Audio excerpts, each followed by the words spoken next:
தேமுதிக திருச்சி மாவட்ட செயலாளர் டிவி கணேசன் இல்ல திருமண விழா திருச்சியில் நடைபெற்றது. இந்த திருமண விழாவில் கட்சியின் பொதுச் செயலாளர் பிரேமலதா மற்றும் சுதேஷ் உள்ளிட்டோர் கலந்து கொண்டு திருமணத்தை நடத்தி வைத்தனர். இதன் பின்னர் செய்தியாளர்களை சந்தித்து பேசிய பிரேமலதா, எடப்பாடி பழனிசாமி வேறு பாதையில் மக்களை சந்திக்கிறார். நாங்கள் எங்கள் கட்சியின் செயல்பாடுகள் அடிப்படையில் பயணிக்கிறோம். எனவே எங்கள் பயணம் வேறு, அவரின் பயணம் வேறு என்று அவர் கூறினார். தேமுதிக யாருடன் கூட்டணி வைக்கும் என்ற கேள்விக்கும் பிரேமலதா பதிலளித்தார். தேமுதிக யாருடன் கூட்டணி வைக்கும் என்பதை ஜனவரி 9 கடலூரில் நடைபெறும் மாநாட்டில் அறிவிப்போம் என்றும் அவர் திட்டவட்டமாக தெரிவித்தனர். அதுவரை கட்சி வளர்ச்சியில் கவனம் செலுத்தி வருவதாகவும் ஜனவரி 9 வரை பொறுமையாக இருக்கும்படியும் கேட்டுக்கொண்டனர். தேமுதிக அங்கம் வகிக்கும் கூட்டணி மகத்தான வெற்றி பெறும் என்றும் அவர் நம்பிக்கை தெரிவித்தார். கூட்டணி ஆட்சி குறித்து பிரேமலதா கூறுகையில், கூட்டணி ஆட்சி தேமுதிக வரவேற்பதாக தெரிவித்தார்.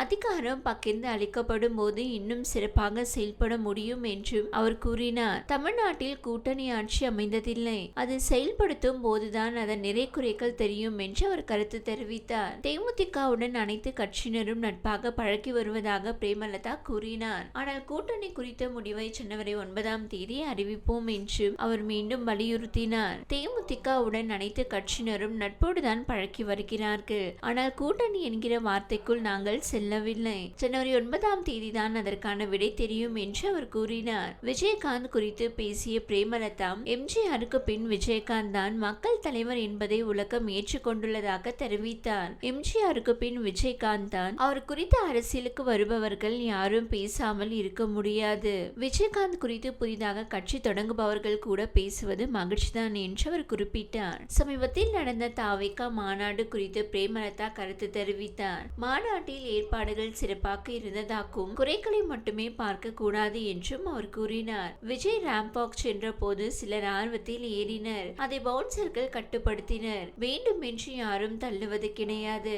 இது போன்ற கூட்டங்களில் இது சகஜம்தான் என்று அவர் கூறினார். ஒரு நாளும் யாரும் விஜயகாந்தாக மாறிவிட முடியாது. விஜயகாந்தின் வாக்குகளை விஜய் பிடிக்க நினைத்தால் மக்கள் ஏற்க மாட்டார்கள். விஜயகாந்த் குறித்து விஜய் பேசியதாலேயே கூட்டணியில் சேர்ந்து விடுவோம் என்றில்லை. விஜயகாந்த் கட்சி ஆரம்பித்த போது உடல்நிலை பாதிப்படைந்து இருந்த போதெல்லாம் அவரை சந்திக்கவில்லை. அப்போது அண்ணனாக தெரியவில்லை. விஜயகாந்த் மறைந்து இத்தனை ஆண்டுகள் தாமதமாக தான் அவரை தெரிகிறதா என உலகம் அறிந்த உண்மையை சீமான் உரக்க சொல்லி இருக்கிறார். சீமான் பேசியது 100% உண்மை. விஜயகாந்தின் மறைவுக்கு பின்னர் பல அரசியல் தலைவர்களும் அவர் புகழை பாடவும் புகைப்படத்தை பயன்படுத்தவும் ஆரம்பித்து விட்டனர். தேமுதிகவுக்கு கொடி பேனர் வைக்க காவல்துறை அனுமதி மறுப்பதாக பிரேமலதா குற்றம் சாட்டினார். தேமுதிகவை மாற்றாந்தாய் மனப்பான்மையுடன் பார்க்க கூடாது என்றும் அவர் கேட்டுக்கொண்டார். அனுமதி கொடுத்தால் அனைவருக்கும் கொடுக்க வேண்டும், இல்லை என்றால் யாருக்கும் கொடுக்க கூடாது.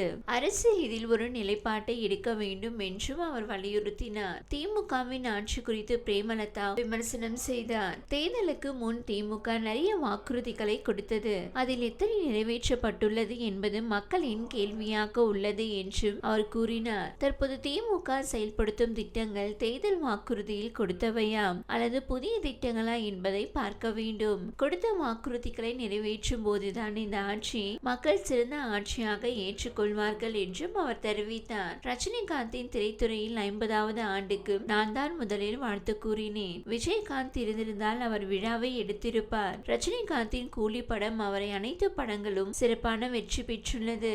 இந்தியாவில் இதுபோல் எங்கும் நடந்ததில்லை. இவ்வாறு அவர் தெரிவித்தார்.